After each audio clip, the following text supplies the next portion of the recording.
पुरुषोत्तमम। स्वप्ने दीक्षा वो सतनाम। किस तरह से स्वप्न में वो नाम पाए हैं और उस सतनाम वास्तव में जगत कल्याण के लिए उपयोगी हैं और वही कल्याणकारी नाम है, इस बारे में हम लोग आगे समझने का प्रयास करेंगे। हम लोगों ने पिछले एपिसोड में कृपामयी देवी, कृष्ण सुंदरी देवी एवं उनकी जो कन्या है, चतुर्थ संतान मनमोहिनी देवी के बारे में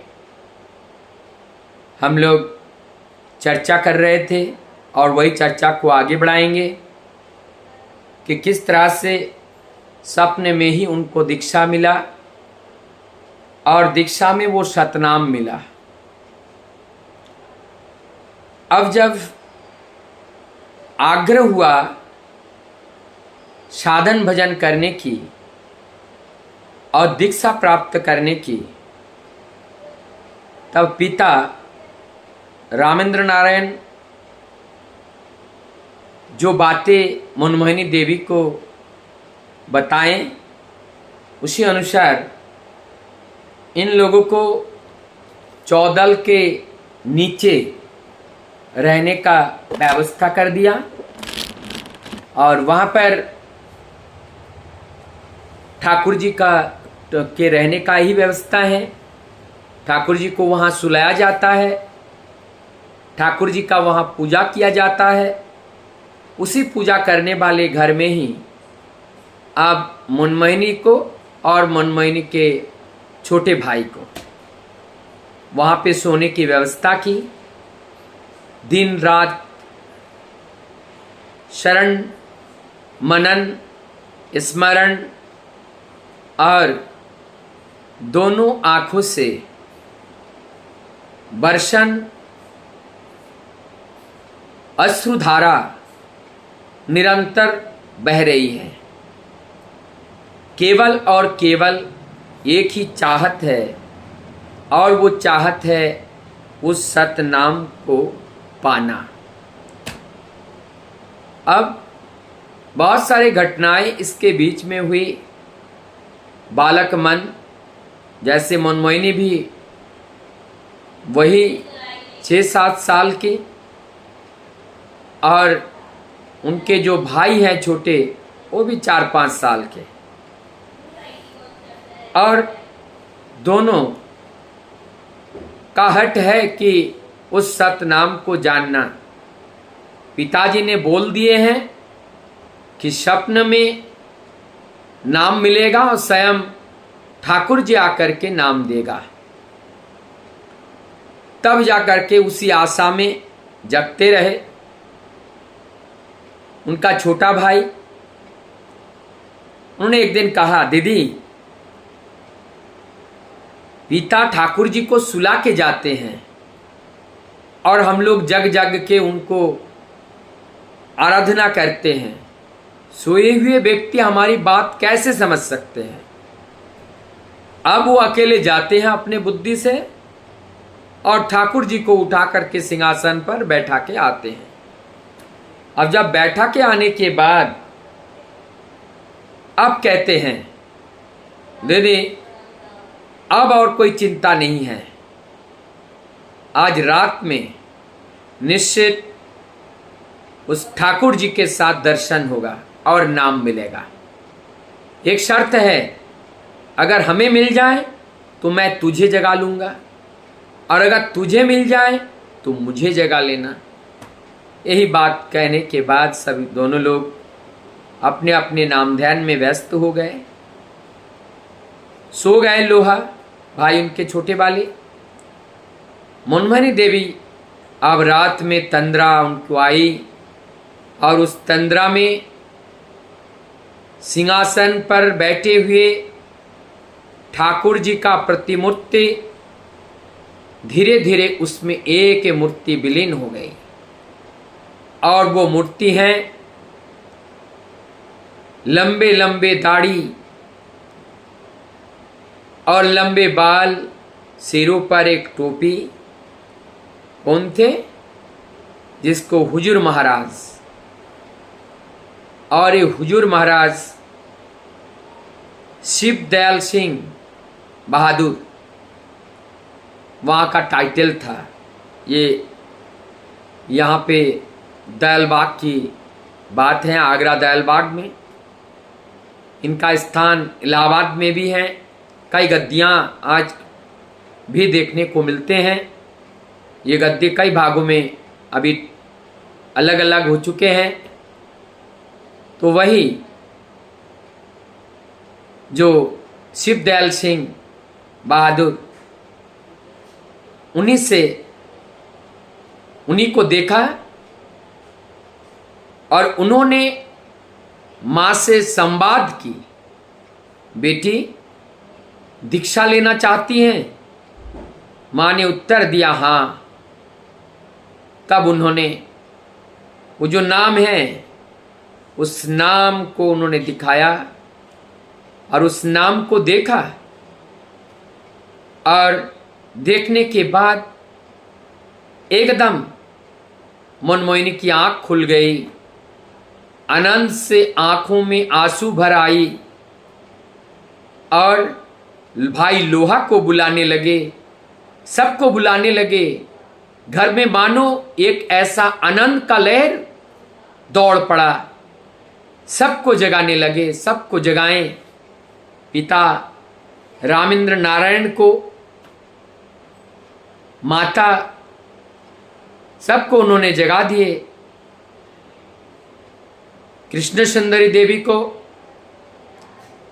और जगाने के बाद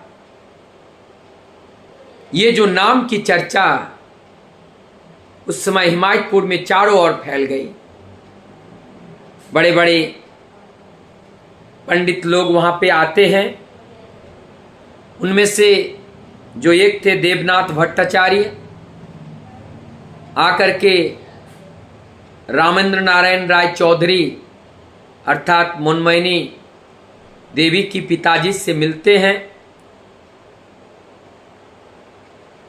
रामेंद्र जी सारी बातें उस ब्राह्मण के सामने, पंडित जी के सामने रखते हैं, देवनाथ भट्टाचार्य जी के सामने।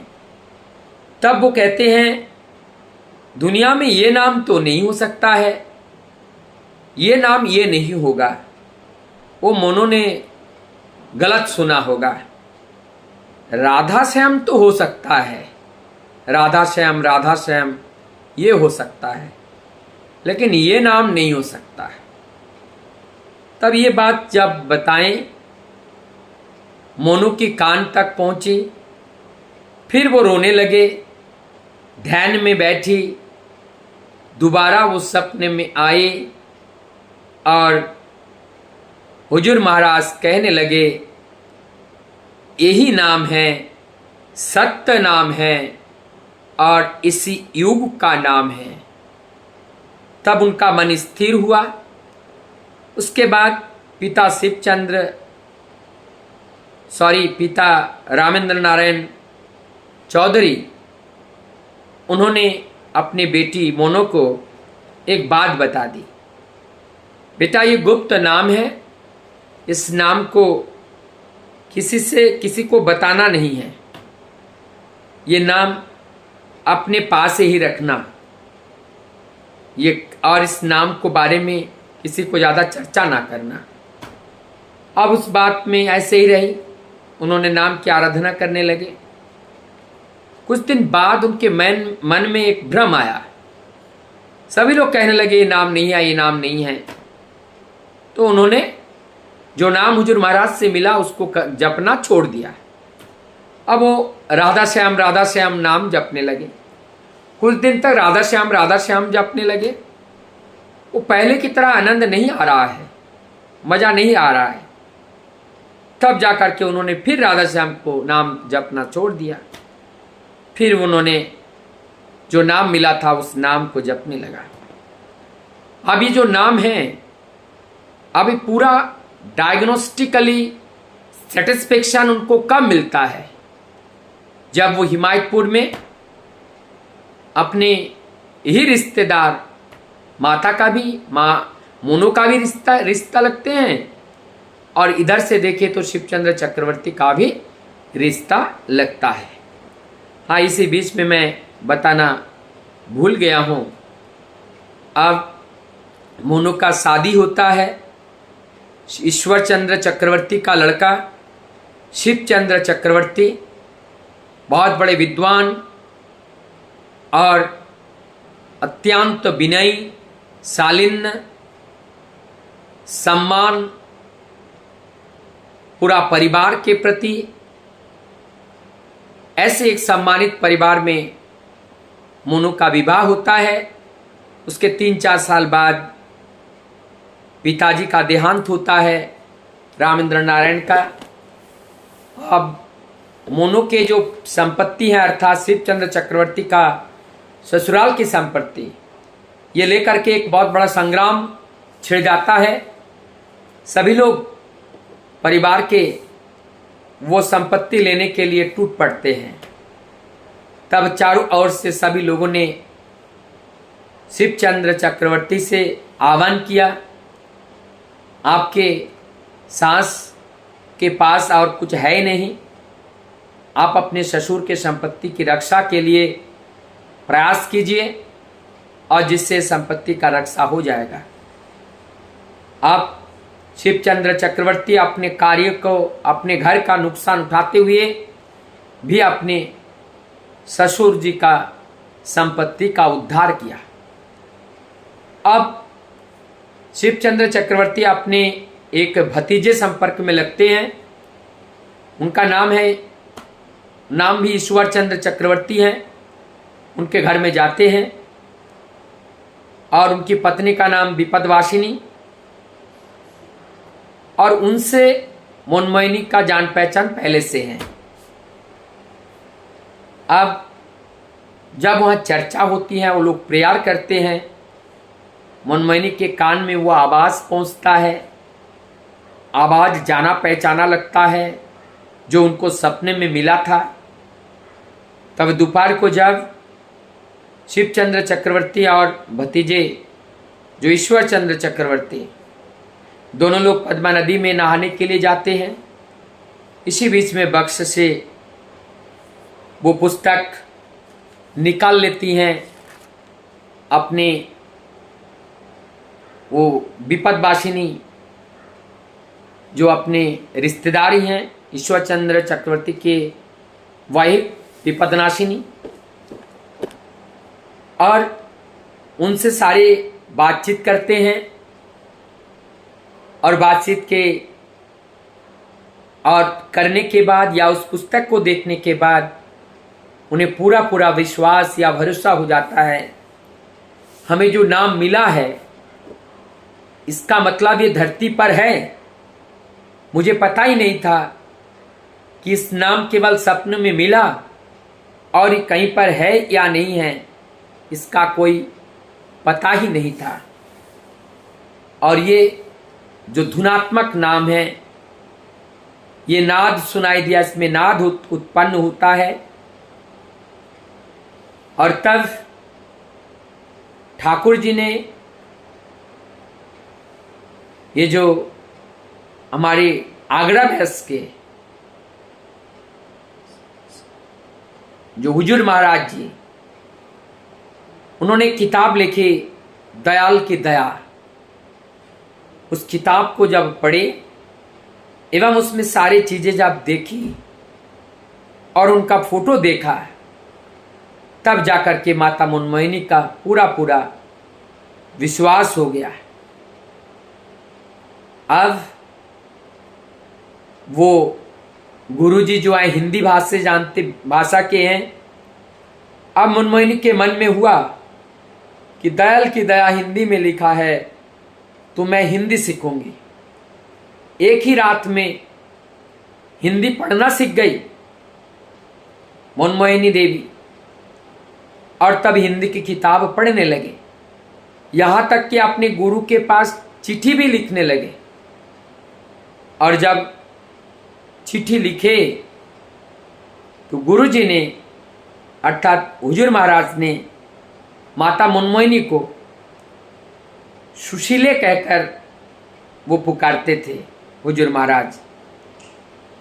और ये जो शालिग्राम सिंह बहादुर हैं, राय शालिग्राम सिंह बहादुर, इनका बैस इलाहाबाद में, दालबाग में भी है, बाद में ये इलाहाबाद में है। पहला गद्दी दालबाग की है। इस तरह से आगे जाकर के हुजूर महाराज ने माता मनमोहिनी की श्रद्धा भक्ति को देख करके वो गदगद हो उठे। माता मनमोहिनी देवी अपने गुरु से एक गुरु की तरह ही पुत्र प्राप्ति की इच्छा निवेदन किए। तब गुरु ने, हुजूर महाराज ने माता मनमोहिनी को जगतपति के मां होने का आशीर्वाद उन्हें प्राप्त हुआ। और यह आशीर्वाद मथे पर लेकर चलने लगे। यहाँ पर जो घटनाएं होती हैं, ये जो राय शालिग्राम सिंह बहादुर, उनका आशीर्वाद और एक प्राप्त हुआ माँ के लिए कि पत्र आज से आप बंगला में ही लिखोगी, हम पढ़ लिया करेंगे। ये आशीर्वाद भी मिल गया। पहले पत्र के माध्यम से वार्ता होती थी। उस आश्रम में माँ भी गई और साथ में एक बार ठाकुर अनुकूल चंद्र जी भी पहुंचे इलाहाबाद में। उनका भी अलग वर्णन है। आज हम इस वीडियो को यहाँ तक ही रखूँगा, किस तरह से मोनो का दीक्षा हुआ और साथ ही साथ वो सतनाम 100% आप प्रूफ हुआ कि ये सतनाम जगत पे है, उनको विश्वास हुआ।